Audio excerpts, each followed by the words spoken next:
Hello everyone, and welcome back to our channel. Today, we re-diving into the brilliant mind of one of the 20th century's most influential political philosophers, John Rawls. His work, especially A Theory of Justice, completely reshaped how we think about fairness, liberty, and society. So let's explore some of his most powerful quotes and unpack the profound ideas behind them. Our first quote gets right to the heart of Rawls' philosophy. Justice is the first virtue of social institutions, as truth is of systems of thought. Think about that. Just as we wouldn't accept a scientific theory that isn't true, Rawls argues we shouldn't accept a social system that isn't just. Justice isn't just a nice-to-have bonus.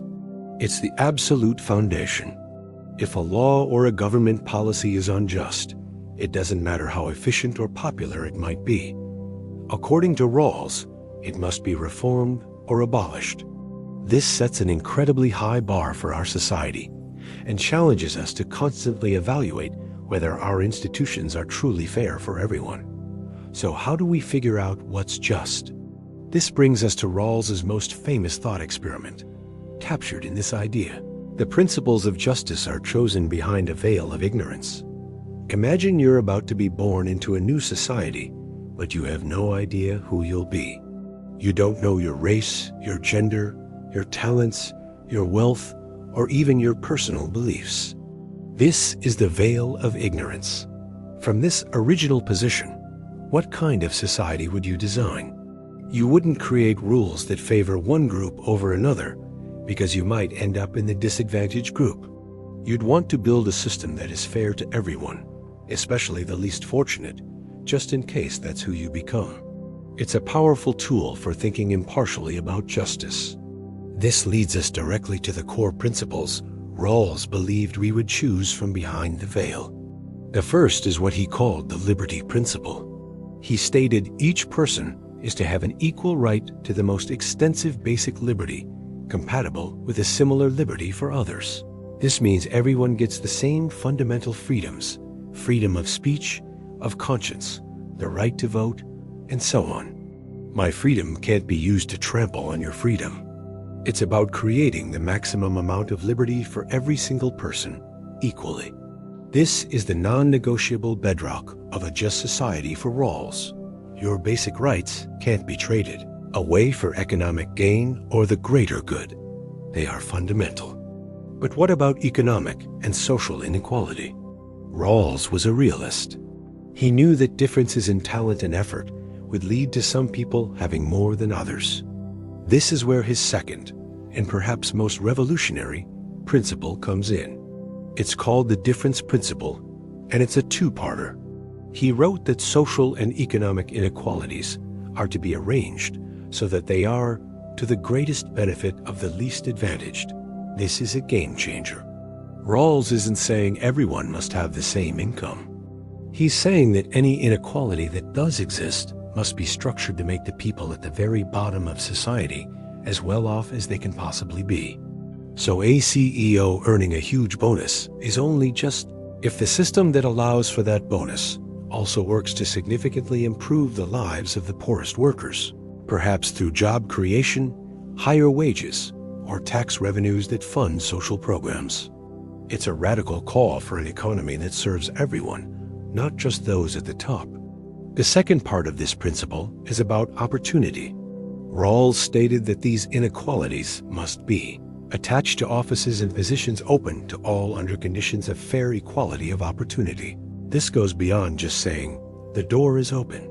It means we have to actively work to ensure that everyone has a genuine, fair chance to succeed, regardless of their starting point in life. It's not enough to say that the best schools are open to anyone. We have to ensure that a child from a poor neighborhood has the same real shot at getting into that school as a child from a wealthy one. This might mean investing more in education, healthcare, and support systems for disadvantaged communities to level the playing field. It's about ensuring that your success in life is determined by your talents and efforts, not the circumstances of your birth. Now let's look at how these ideas apply to our duties as citizens. Rawls said, in a just society, the liberties of equal citizenship are taken as settled. The rights secured by justice are not subject to political bargaining or to the calculus of social interests. This is a powerful defense of individual rights. It means your fundamental freedoms aren't up for a vote. The majority can't decide to take away the rights of a minority just because it's convenient. This principle protects us from the tyranny of the majority and ensures that every single citizen is treated with dignity and respect as an end in themselves, not as a means to someone else's happiness. This is what it means to be an equal citizen in a truly liberal democracy. But what happens when the laws themselves are unjust? Rawls had a nuanced view on civil disobedience. He argued that it can be a necessary tool to call attention to severe injustices, but it's not something to be taken lightly. He described it as a public, nonviolent, conscientious yet political act contrary to law, usually done with the aim of bringing about a change in the law or policies of the government. The key here is that it's public and nonviolent. It's a form of address, a way of speaking to the sense of justice of the majority and saying, look, our society is violating its own principles. It's an appeal to the very foundations of justice that Rawls believed we all share. It's a last resort, used when the normal political channels have failed, to recall the society to its highest ideals.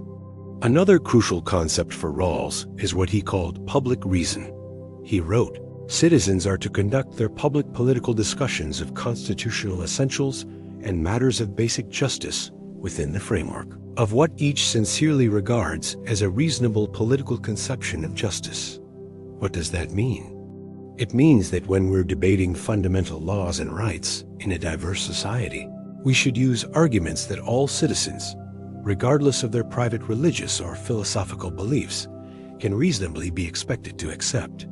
Instead of saying, my religion says this should be the law, you might say, this law is important for ensuring the equal liberty of all citizens. It's a way to find common ground and build a stable, pluralistic society where people with very different worldviews can still cooperate and live together on terms of mutual respect. Finally, let's consider a quote that sums up the ultimate goal of his project. The natural distribution of talents is neither just nor unjust, nor is it unjust that persons are born into society at some particular position. These are simply natural facts. What is just and unjust is the way that institutions deal with these facts. This is so important. Rawls is saying that it's not unfair that some people are born with more natural ability or into wealthier families. That's just luck, a roll of the cosmic dice. The real test of a society's justice is how it responds to that luck. Does it allow that natural lottery to determine people's entire lives, creating a rigid class system? Or does it build institutions, schools, healthcare systems, a fair economy that ensure everyone, no matter where they start, has the resources and opportunities to live a good life? For Rawls, the purpose of justice is to correct for the randomness of nature and create a world where every person's life has value and dignity. John Rawls gave us a powerful framework for thinking about what it means to build a fair and just world. His ideas challenge us to look beyond our own self-interest and imagine a society that is fair for everyone, especially the most vulnerable. They remind us that justice is not a distant ideal, but a practical task we must work on every day in our institutions and in our public life. Thank you so much for joining me on this deep dive into the thoughts of John Rawls. I hope these quotes have given you a lot to think about. If you found this video insightful, please give it a thumbs up and don't forget to subscribe and hit that notification bell so you don't miss our next exploration of a great mind. What's your favorite Rawls quote? Or what other philosophers should we cover? Let me know in the comments below. Thanks for watching, and see you next time.